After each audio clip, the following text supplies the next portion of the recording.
दोस्तों आज हम लोग फैक्टराइजेशन करना सीखेंगे, वो भी नए तरीके से। तो यहाँ पर सबसे पहले हम लोग 21 को देखते हैं। 21 कौन कौन से नंबर को मल्टीप्लाई करने से आता है उसको लिख लेते हैं। तो अगर हम लोग 3 के साथ में 7 का मल्टीप्लाई करेंगे तो 21 मिलेगा।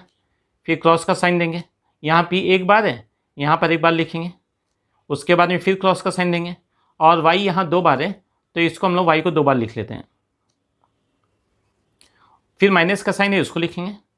उसके बाद में 56 से कौन कौन से नंबर्स को मल्टीप्लाई करने से आता है उसको लिखेंगे। तो 7 के साथ में 8 का मल्टीप्लाई करने से 56 आता है, उसको लिख लेते हैं 7 × 8। उसके बाद में यहाँ p एक बार है, उसको हम लोग लिख लेते हैं, और y भी यहाँ एक बार है, उसको भी हम लोग यहाँ लिख लेंगे। उसके बाद में ये टर्म में और ये टर्म में जो जो नंबर कॉमन है उसको हम लोग निकाल लेंगे। तो यहाँ पर हम लोग देखते हैं कि 7 और ये 7 दोनों टर्म में है, तो इसको हम लोग अलग से निकाल लेते हैं। उसी प्रकार से यहाँ p है और यहाँ पर भी p है, इसको भी हम लोग निकाल लेंगे कॉमन में।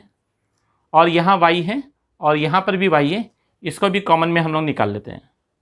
कॉमन निकालने के बाद में एक ब्रैकेट देंगे और जो जो टर्म्स यहाँ बच गया उसको लिख लेंगे। तो यहाँ 3 बचा है और y बचा है, इसको लिख लेते हैं। फिर माइनस का साइन यहाँ पर है, उसको दे देंगे। उसके बाद में यहाँ पर 8 बच गया है, इसको हम लोग लिख लेते हैं। ये हो जाएगा इसका आंसर। दोस्तों इस सवाल को भी हम लोग को फैक्टराइजेशन करना है।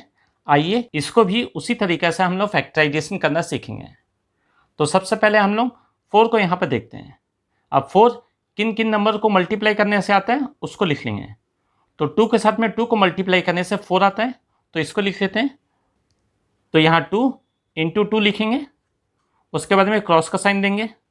फिर यहाँ x जो है वो 3 बार है, तो इसको हम लोग 3 बार लिख लेंगे, एक बार, 2 बार और यहाँ ये 3 बार। फिर यहाँ माइनस का साइन है, यहाँ माइनस का साइन देंगे।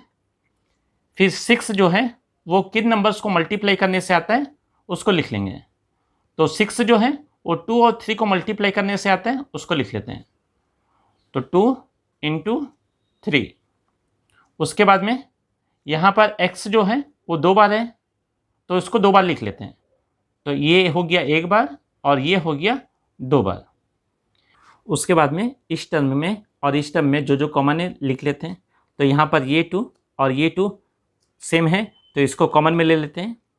फिर x और x इसको भी हम लोग कॉमन में लिख लेंगे, और ये x के साथ में ये x सेम है, तो इसको भी हम लोग कॉमन में लिख लेंगे। उसके बाद में जो जो टर्म बचा है उसको ब्रैकेट के अंदर लिखेंगे। तो यहाँ पर 2 बचा है और x बचा है, इसको लिखेंगे। फिर माइनस का साइन है, उसको देंगे। फिर यहाँ 3 बचा है, इसको लिख लेंगे। उसके बाद में ब्रैकेट दे देंगे। उसके बाद में इन तीनों टर्म का मल्टीप्लाई करेंगे, ये होगा 2x², इसको लिख लेते हैं। फिर ब्रैकेट के अंदर वाले टर्म्स को लिख लेते हैं। ये है 2x - 3, ये हो जाएगा इसका आंसर।